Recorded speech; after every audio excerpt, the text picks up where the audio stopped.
Good morning. I'm Father John Hynes at St. Catherine of Siena Parish here in Wilmington, Delaware Diocese. I'm pleased to be with you on this sixth Sunday of Ordinary Time. The Gospel is very uncompromising. Blessed are you poor, woe to you who are rich. Jesus speaks truth. Jesus is the truth. And so we don't want to minimize what he says to make it easier for ourselves. That would be fatal. He said harder things even. Unless you take up your cross with me every day and follow me, you cannot be my disciple. So I want to talk about this beatitude in a way that's real for us. In Palestine, at the time of Jesus, the vast majority of people were what we could call poor. They had the basics, the minimal basics for a dignified human life, but nothing more. Most of them were peasants, some were hand workers. Most of them paid heavy rents and heavy taxes. And so their life was a struggle.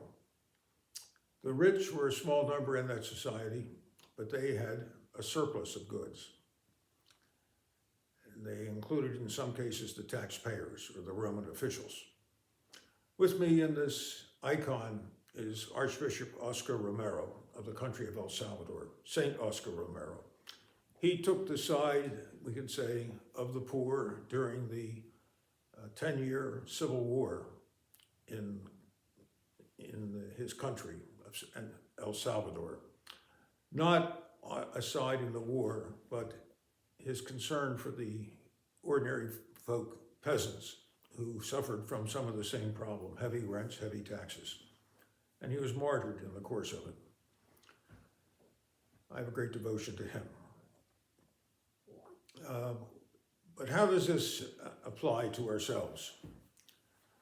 The Church's teaching about wealth and poverty includes the statement that all who have surplus wealth, all surplus wealth has a social mortgage, meaning that when we have wealth more than we need to live a decent human life, there is a, not commandment from God so much as a diagnosis, like a doctor would give you, that if you continue living this way, you will die.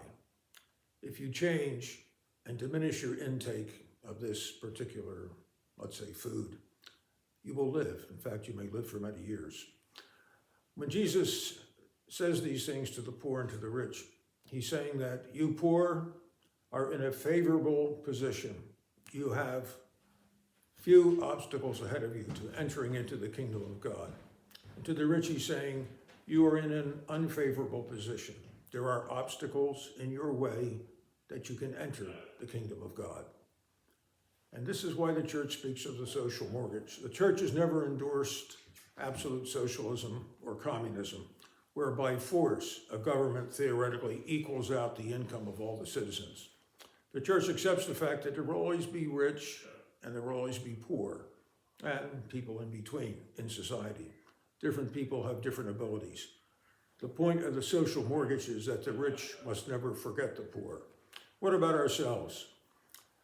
Most of us are, by the standard I'm talking about, rich. In other words, we are not living at the minimum of survival. Most of us own our own house. Most of us have insurance policies. Most of us have some money in the bank or invested. We own our own automobiles. We're not facing a cutoff of our income. We have Social Security.